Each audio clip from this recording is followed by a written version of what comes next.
आपके दिल में मुस्तफा को वापस बुलाने या उसे माफ करने का ख्याल आया तो आप मुझे छोड़ने के लिए तैयार मुस्तफा था तू, हर वक्त तो दम मचाए रखता था। पता नहीं कैसा मर्द है जो बीड़ी की कमाई खा रहा है। तौबा तौबा। से मौत जलील हो गया। तू नकारा बेटा की फाको मर ना रहा हो। मैं के धंधे पे ऐसे पाँव रख के तरक्की नहीं करा। एक्चुअली अम्मी को बहुत फिक्र हो रही थी कि उनका निकल चला गया तो जैसे घर में वीरानी ने टेरा डाल दी। मैं ना कहूँ। ड्रामा सीरियल कभी मैं कभी तुम में एक मुस्तफ़ा के चले जाने से घर वालों को ये अंदाज़ा नहीं था कि घर में इतना सन्नाटा हो जाएगा। यहाँ वैसे तो उसकी कोई अहमियत किसी की नज़रों में थी नहीं, लेकिन जब से वो इस घर से गया है यहाँ घर में बिल्कुल सन्नाटा हो गया है। मुस्तफ़ा के अब्बा तो पहले ही उसकी कमी को बहुत ज़्यादा महसूस कर रहे हैं और बार बार अपने आप को ही मुजरिम करार दे रहे हैं कि मैंने अपने बेटे का साथ नहीं दिया, लेकिन यहाँ पर वो भी मजबूर दिखाई देते हैं क्योंकि रुबाब ने उनके इलाज पर इतना पैसा खर्च कर दिया है कि उन्हें अपनी ज़िंदगी भी रुबाब के आगे मकरूज़ लगने लगी है। वो उसके आगे सर उठा के बोल नहीं सके और उसकी हर बात को उन्हें मानना पड़ा। यहाँ आने वाली एपिसोड में हम देखेंगे कि अभी तक मुस्तफ़ा के अब्बा को ही इस बात का एहसास है कि मुस्तफ़ा ने चोरी नहीं की, मेरा बेटा ऐसा नहीं कर सकता,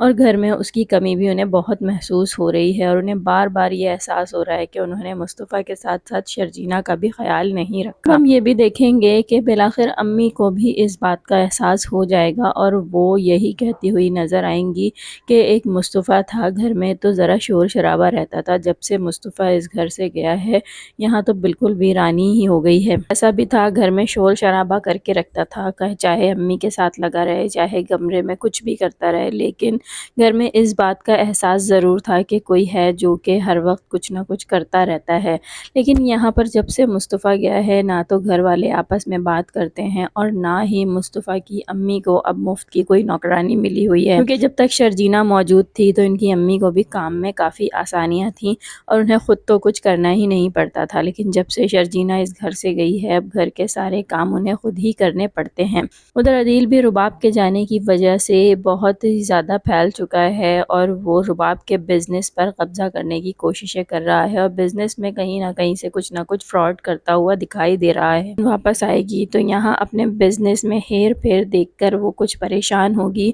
और जब इन सारी चीज़ों की इन्वेस्टिगेशन करवाएगी और इसके पीछे अदील का ही हाथ होगा तो यहाँ हम देखेंगे कि अदील की भी खूब मलिया मेट होने वाली है और ये जो ऐश की ज़िंदगी रुबाब की वजह से गुजार रहा है इसके ये सारे ऐश ख़त्म होने वाले हैं। लेकिन फ़िलहाल ये सारी चीज़ें होने में कुछ टाइम लगेगा और अदील अभी अपने ऐश व आराम में मसरूफ़ है, साथ ही साथ वो नताशा को भी टाइम देने लगा है और रुबाब को इस चीज़ की बिल्कुल भी खबर नहीं कि यहाँ अदील और नताशा एक दूसरे से मिलने लगे हैं। तूफ़ा और शर्जीना आपस में एक दूसरे के साथ बहुत ज़्यादा खुश हैं, लेकिन यहाँ हम देखेंगे कि अदील की अम्मी जब ये कहेंगी कि मुस्तफ़ा घर में मौजूद था तो एक शोर शराबा रहता था, तो ये सारी बातें अदील को बहुत बुरी लगेंगी और वो अपनी अम्मी से यही कहेगा कि अगर आप मुस्तफ़ा को माफ़ करके उसे इस घर में वापस लेकर आना चाहती हैं फिर आपको मुझसे दूर होना पड़ेगा, क्योंकि मैं मुस्तफ़ा से नहीं मिलना चाहता। और यहाँ पर उनकी अम्मी भी मजबूर हो जाएंगी क्योंकि अदील के पैसों पर ही तो उनका घर चल रहा है और वो अदील से बिगाड़ के नहीं रख सकती, इसीलिए वो मुस्तफ़ा को माफ़ करने का नहीं सोचेंगी। अदील यहाँ पर अपनी चाल चलेगा और यही सोचेगा कि कहीं ऐसा ना हो कि माँ बाप के प्यार की वजह से मुस्तफ़ा इस घर में वापस आ जाए और वो किसी भी तरह से मुस्तफ़ा के घर का एड्रेस मालूम करके मुस्तफ़ा के घर पहुँच जाएगा। जीना और मुस्तफ़ा से यही कहेगा कि अम्मी और अब्बा को अपने इस नाकारा और निकम्मे में बेटे की याद सता रही है। मुस्तफ़ा को अदील की शक्ल देखकर ही गुस्सा आ जाएगा और फिर उसकी बातें सुनकर तो उसे और भी शदीद गुस्सा आएगा और वो अदील पर चिल्लाएगा और उससे यही कहेगा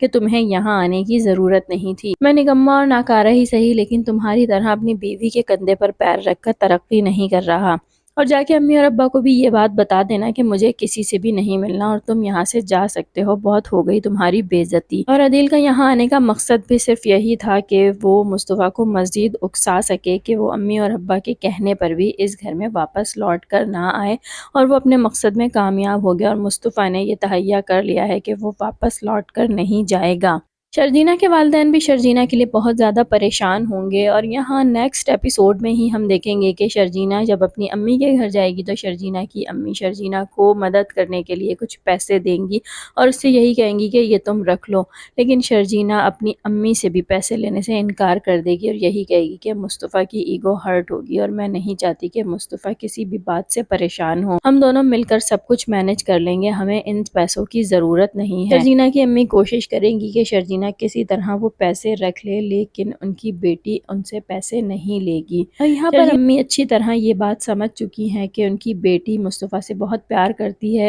اور وہ اسی کے ساتھ ہر صورت رہنا چاہتی ہے، چاہے وہ جیسے بھی رکھے، اور شرجینہ مصطفیٰ کے ساتھ بہت زیادہ خوش بھی ہے۔